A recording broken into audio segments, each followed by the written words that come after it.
Subscribe to our YouTube channel and press the bell icon to get the latest updates.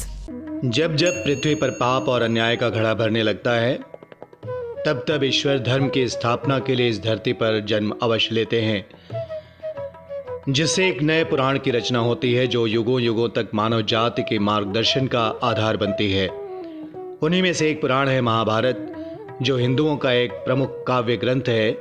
यह ग्रंथ भारत का धार्मिक, ऐतिहासिक और दार्शनिक ग्रंथ है। अक्सर लोग अपने भविष्य के बारे में सोच सोच कर चिंतित रहते हैं, लेकिन क्या आप जानते हैं कि आपके भूतकाल का आरंभ कहाँ और किस तरह से हुआ? पुराणों में 4 युगों का वर्णन है, जिसमें कलयुग चौथा युग है, जिसे एक श्राप के नाम से जाना जाता है। आज हम आपको बताने जा रहे हैं कि कैसे महाभारत के तुरंत बाद कलयुग की शुरुआत हुई। वो कलयुग जो हमारा वर्तमान है और आने वाला कल भी है। शास्त्रों के अनुसार महाभारत की समाप्ति के साथ ही द्वापर युग के समाप्ति के दिन नज़दीक आ गए थे।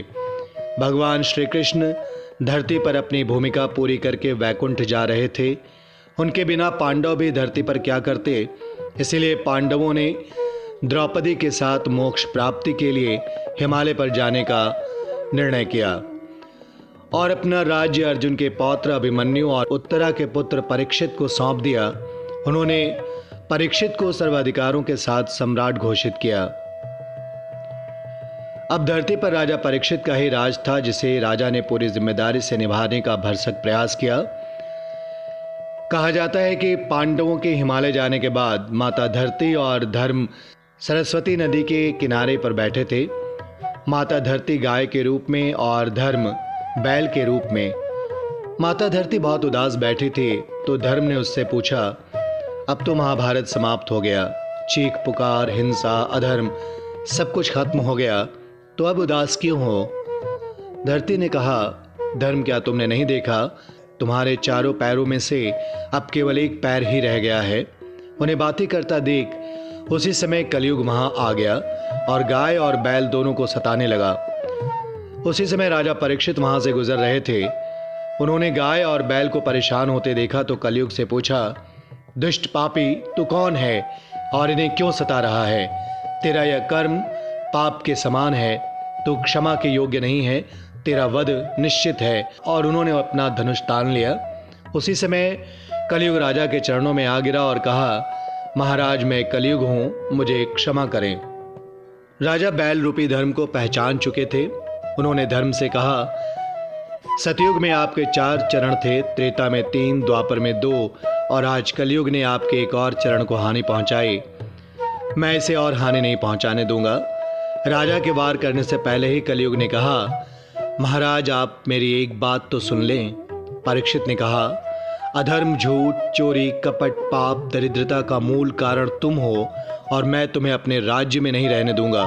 तब कलयुग ने कहा, महाराज, आपका राज्य तो पूरी पृथ्वी पर है, मुझे कृपया इस धरती से मत निकालिए। मुझे केवल थोड़ा सा स्थान दीजिए जहां पर मैं रह सकूं। तब राजा ने सोचकर कहा, झूठ, द्युत, मद्यपान, परस्त्री गमन और हिंसा, इन 4 स्थानों में असत्य, मद, काम और क्रोध का वास होता है। तुम वहीं रहोगे। कलयुग ने कहा, महाराज, यह स्थान मेरे लिए पर्याप्त नहीं है। तो राजा ने उसको 5वां स्थान स्वर्ण में दे दिया। यह सुनते ही कलयुग 5 हिस्सों में बंट गया और अपने एक हिस्से को राजा के स्वर्ण मुकुट में निवास स्थान बना लिया। राजा परीक्षित का राज्य पूरी धरती पर था, इसीलिए उनके मुकुट में रहते हुए कपटी कलयुग ने पूरी धरती पर अपना स्थान बना लिया। यदि उस समय राजा परीक्षित अपना स्वर्ण मुकुट त्याग देते तो शायद कलयुग के प्रभाव को कम किया जा सकता था। ऐसा माना जाता है कि कलयुग का आरंभ 3102 ईसा पूर्व हो चुका था। मार्कंडेय पुराण में कलयुग के दौरान शासक जनता पर मनमाने ढंग से शासन करेंगे, मनमाने ढंग से उन पर कर थोपेंगे। शासक अपने राज्य में अध्यात्म की जगह भय का प्रसार करेंगे। वो स्वयं एक बहुत बड़ा खतरा बन जाएंगे। बड़ी संख्या में पलायन शुरू होगा। लोग सस्ते खाद्य पदार्थ और सुविधाओं की तलाश में अपने घरों को छोड़कर जाने के लिए मजबूर होंगे। धर्म को नजरअंदाज किया जाएगा और लालच, सत्ता, पैसा सभी के मस्तिष्क में प्रबल रूप से विद्यमान होगा। लोग बिना किसी पश्चाताप के अपराधी बनकर लोगों की हत्याएं करेंगे। संभोग जिंदगी की सबसे बड़ी जरूरत बन जाएगी। लोग आसानी से कस्में खाएंगे और उसे तोड़ेंगे। वचनों का कोई अर्थ नहीं रहेगा। लोग मदिरा और अन्य नशीले पदार्थों की चपेट में आएंगे। गुरुओं का सम्मान करने की परंपरा खत्म हो जाएगी। ब्राह्मण ज्ञानी नहीं रहेंगे। क्षत्रियों का साहस खो जाएगा और वैश्य अपने व्यवसाय में ईमानदार नहीं रह पाएंगे।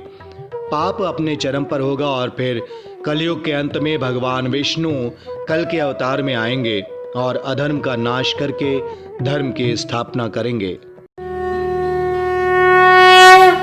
Subscribe to our YouTube channel and press the bell icon to get the latest updates.